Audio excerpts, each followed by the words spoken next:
Holy crap, look at this. This pulled up in metal and cracked. So we're gonna have to beat this down and weld it up.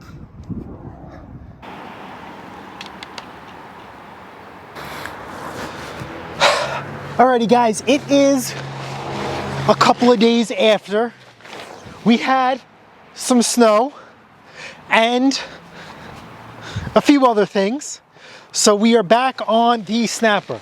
We really have been making some progress, but it needs to be a little bit better. So let's see if she starts. And you're gonna see something a little different. I started something without you guys, but we're gonna finish it. I don't want you guys to get too upset. There's a rationale.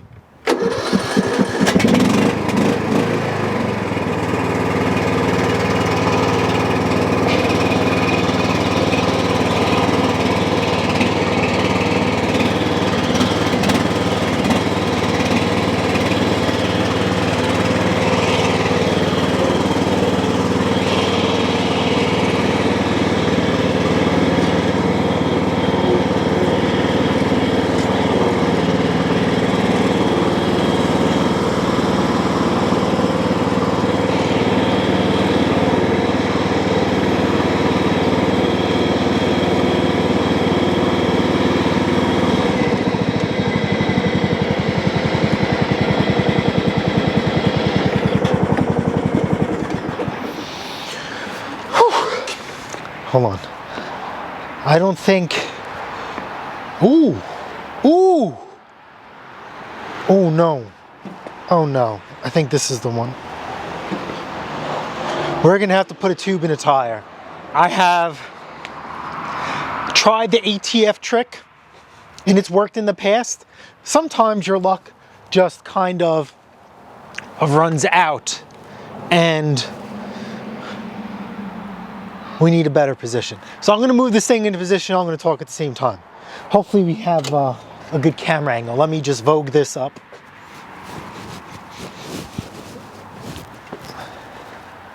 All right, so we need to be kind of by like Mandingo. So, as I move this thing, I wanna ask you guys a question. I am learning as I'm going, which I'm very grateful that you guys have given me your time and your wisdom and give back because I give back as well. So you're returning the favors. So anyway, yesterday I had a guy come and look at a tractor we have for sale.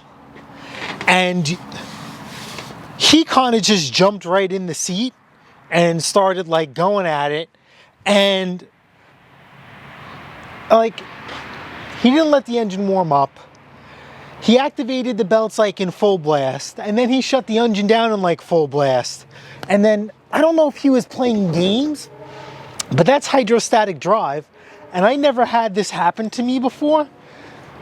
Even when I owned it, well, when I was working on it, it was in neutral, but the tractor would go forward. Now he was on the decline part of the driveway, and then like I was just so like taken back about how he's like manhandling the machine. You know, he has a lawn tractor, it's just an old one. He wants to get something newer because he knows he's on borrowed time. And I'm sitting there, I'm like, well, if this is how you treat this machine, you know, I wonder what the heck your other one looks like. So I think from now on, when someone comes to look at a tractor, I'm gonna get in it first and then show them how it works and then go from there. This is a really crappy angle, but it doesn't matter. So anyway, today real quick before the exchange period comes out, I wanna do the last bit of upgrades that I think we're gonna do, and that is LED headlights.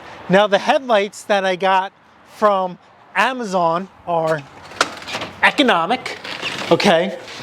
The other issue is the reviews aren't that great in the sense that when you buy in bulk, not all of them work. So I'm just gonna plug these in real quick Again, a crappy angle because I'm an idiot, I'm a YouTuber, and I want to make sure these all work. Now, I did diagnose why the headlights don't work, and to me so far it seemed pretty simple. I didn't plug a test light in, and I had one of the headlights out so I could order LEDs, and then the misses is your typical woman in the sense that if you put something down for 5 seconds and it's not in the place it's supposed to be, she makes it disappear or puts it in a place for it. So this is pretty simple. Both of these headlights are like this. I don't know if you could pick it up. There's filament inside this light and it's missing, but you can see the broken part is right here. I don't know if the camera's picking this up. I'll take a quick screenshot for you guys. And so basically I'm thinking that the bulbs are blown, so all we have to do is put power to the bulbs. So here is our 20 pack of Amazon LEDs, only because we're building inventory. I decided to buy in bulk. If this was just for myself and I would just ran to the parts store and spent the 10 bucks on regular bulbs and called it a day, because those bulbs will last forever compared to these LEDs, which are hit and miss. So these are the LEDs I went with, if you really care, the cheapest as possible. How many people are mowing in the dark? So the other thing about LEDs, right? If you plug in an LED and it doesn't work, like your regular light works, but your LED doesn't, all you have to do is flip it the other way 90 degrees and it should light up. So here I am off camera, terrible person. I'm gonna plug in our first LED, give it a spin, and let's see if she lights up. And then of course I'm gonna do the same for the other side. Again, off camera. Oh, I don't even need the lights to be on. Oh, it lights on without it. Hey. I really don't want to drain this battery. So look at that, we have light. So let's plug in the other one. This one needs to have power. Hey. And let's see if this one lights up. I just want to test how many of these work. Yeah, see, they both work. Hooray. So let's put this one in.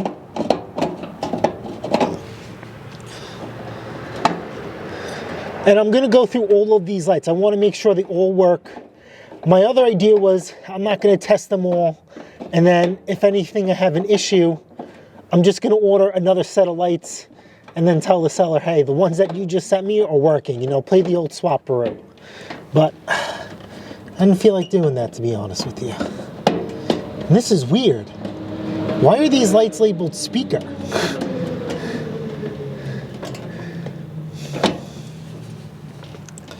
This is wrong. I'm not joking.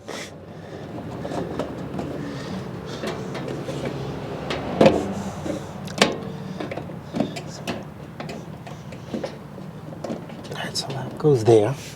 I mean, can you really tell a difference on these things? Yeah, it's cool, I guess. You know, different. I'm not used to stuff like this.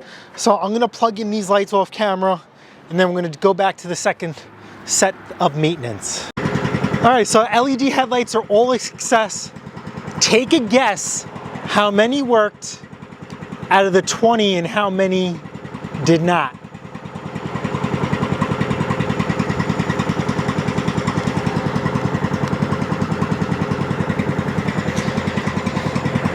They all worked. So that was pretty simple. So I think as far as upgrading the tractor, we're done here as far as that concerned.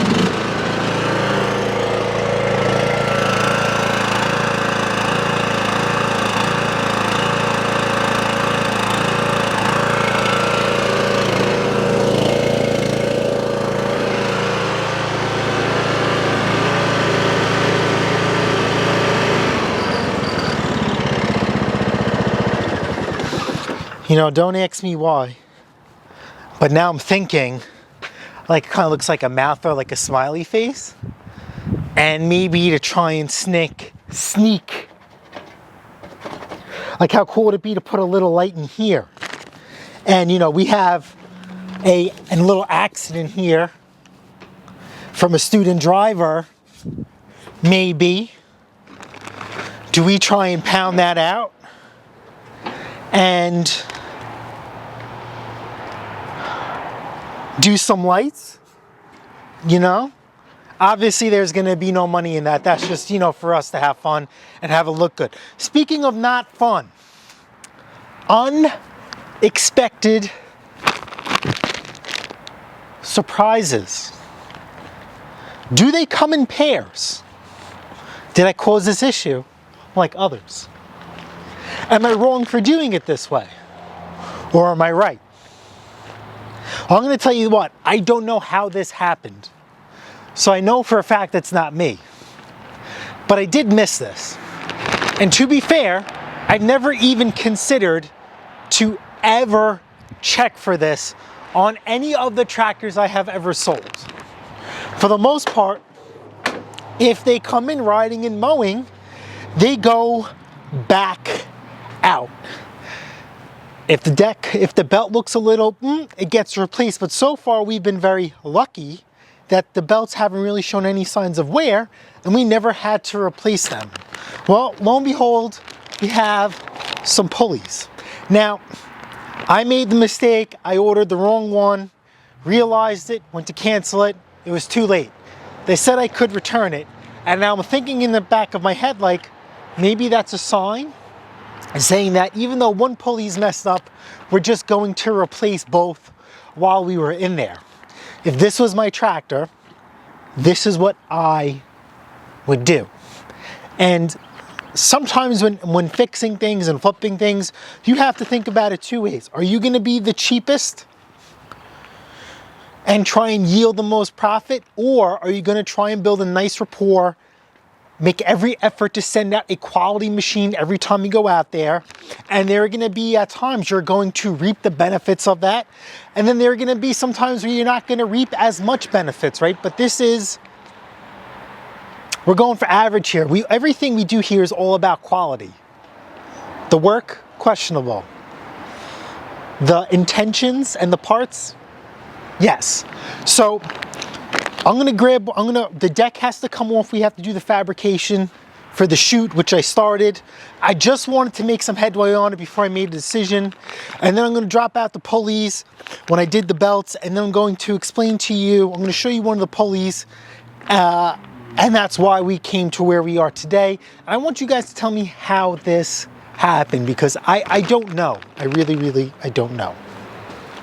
So this right here gives me John Deere deck vibes. This is the easiest deck to pull ever. So we're gonna go one side, right here. This pin comes out, this washer, and then this gets pushed out, and that's it. And then once we push that out, on either end, we unhook this front right here, and then this belt comes off. Now, because there's a PTO in here, right, this belt just kind of just slides right off like that. And then you disconnect the pulleys and then you just go forward. I mean, guys, it really doesn't get any easier than that.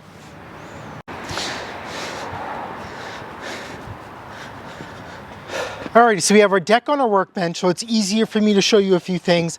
It's going to be easier for me to work on. I noticed that there were two issues with the deck, and then I realized there's a third. So this deck was in pretty good shape, except for two issues that I probably could have let slide, and I'm not. This piece right here was bent in. I knocked it back out, and then you could see it cracked there. So we're gonna weld that up. Now my question to you is, why is there a hole here, right? Was this cracked before and they tried to drill it? but then why didn't they fill it? Because you see this side here, it's nice and solid. So we're probably just gonna weld this up complete and make it whole. For the chute part, there's another crack right there that we're gonna have to weld up. And then the one I did not see, is this paint? Yeah, this is just the paint. Is this right here. Look at this. This isn't a loose bolt. You see that right there? Let's flip this over on its side. Let's flip it upside down. And then we could really see if it went through. I don't want to undo the work I just did on this chute.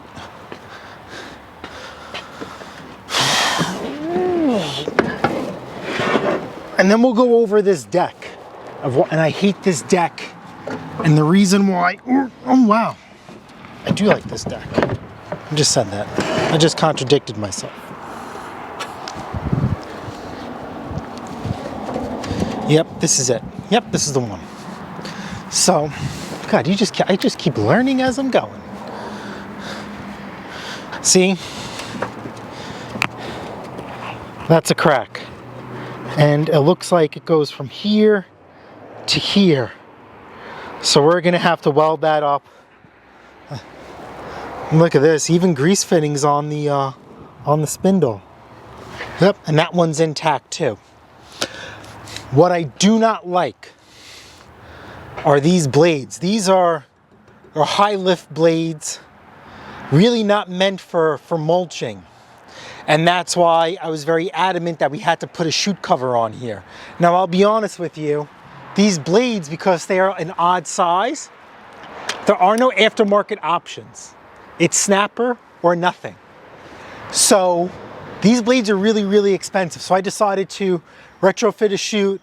We're gonna clean up the deck, weld it up, and let's go. So let me show you where we are as far as this chute. I'm gonna do some deck yoga. And originally, I was gonna make my own mulch plug and completely enclose the deck. But then these blades aren't really mulching blades, and I didn't want to sell a lawn tractor that the cut quality isn't that great. So we're gonna try and give this thing the best possible chance it has. Now, can I pull this away? Can I pull this away? A little bit. So Snapper or Briggs Simplicity Toro, I guess it's very unique to the 38-inch deck. It's very, very thin up top from here to here.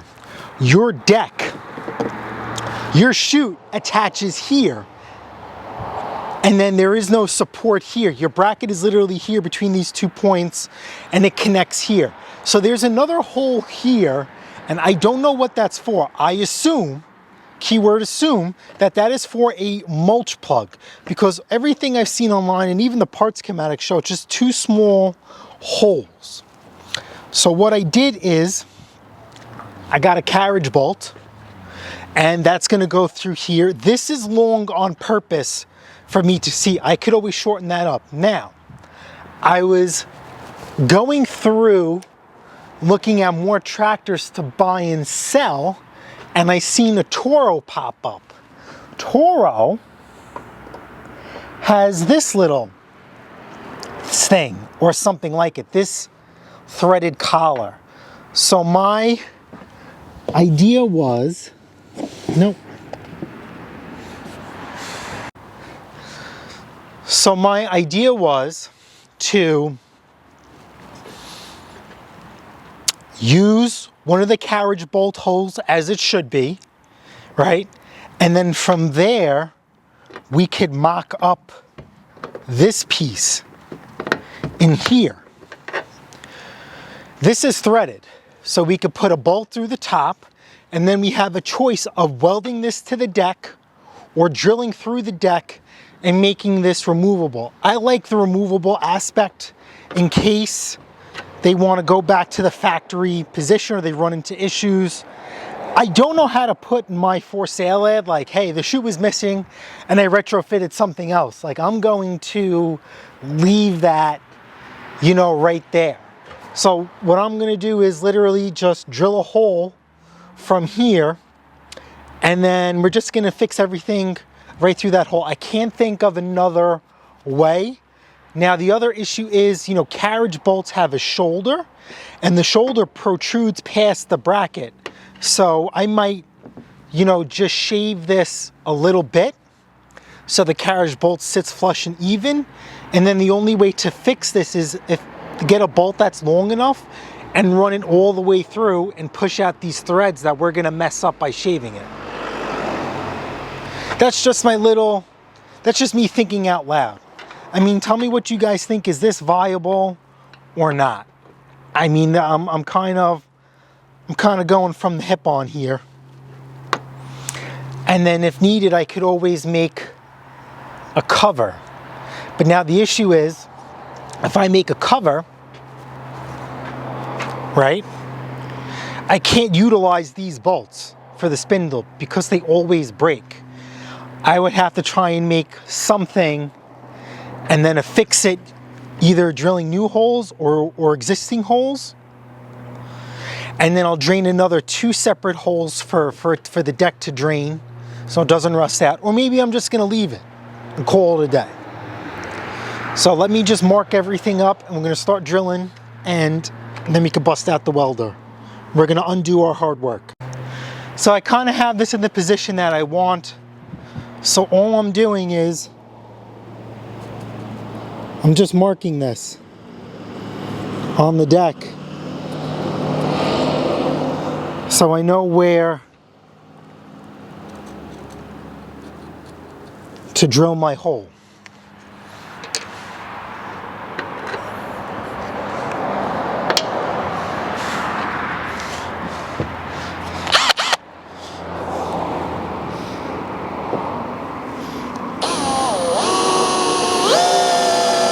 But we will push right through. So now we're going to go underneath the deck. I'm just going to use a typical 1/2-inch washer, and we're going to connect it, I mean a 1/2-inch bolt. I'm going to thread it through, and then I'm going to put a washer underneath. Now, if this is a really, really flat spot, because I see how nimble this deck is, I would really like to put maybe a bigger washer in here for support. Like, I know we're just holding a deck chute, but, well, maybe I'm just overthinking it because it's a deck chute. So I'm just gonna make this, you know, finger tight. And then from here, we're gonna line it up. So if you want to do a quick mock-up, then we could do the regular bolt, but I'm really hell-bent on a carriage bolt, even though it's going to look different from here. So if we screw this in, and you're going to be like, well, Jason, how are you going to tighten this if the bolt is affixed? So this is going to be a little bit of a happy dance to get this going, in the sense of what's going to happen is, let's undo this from the bottom.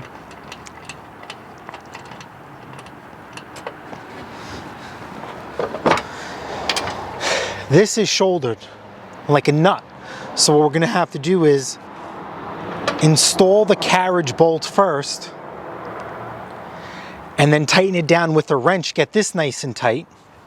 Once that's nice and tight, then we're going to have to insert this, then we're going to have to install the screw from the bottom and use an impact wrench on that, and then obviously, you know, support it. So let's get this.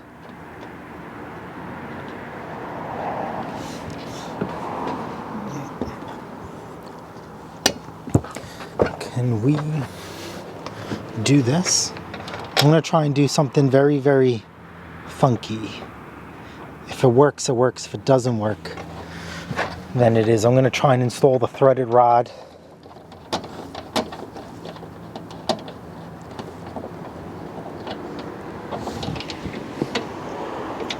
Yeah, see, we're gonna have to thread this out. You know, shave this bolt so it's nice and tight. You know, we can't add a spacer here.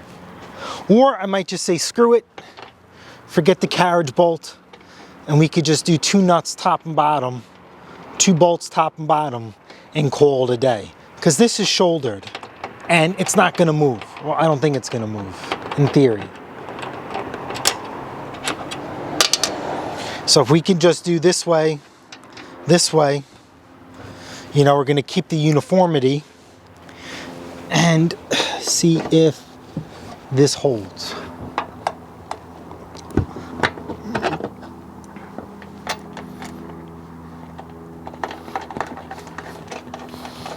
Here.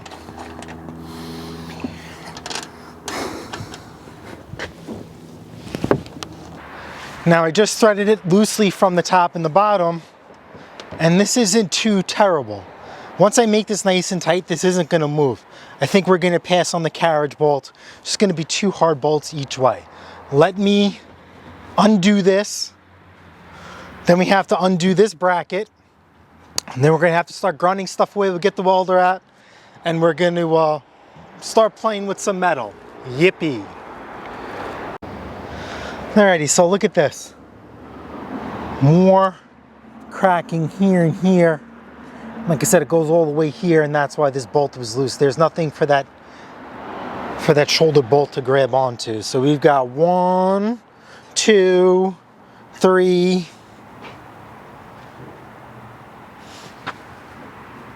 4.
Now we're gonna hit it with a flap attack.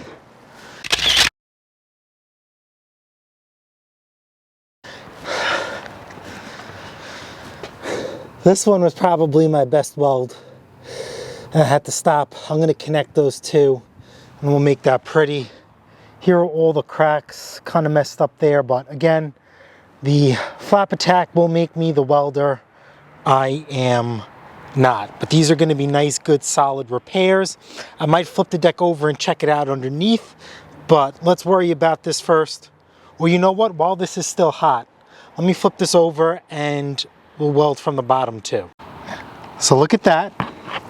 Don't even need to. Look at that penetration. Good, good. I'm gonna go through the bottom here and through here. But my battery's dying, so off camera.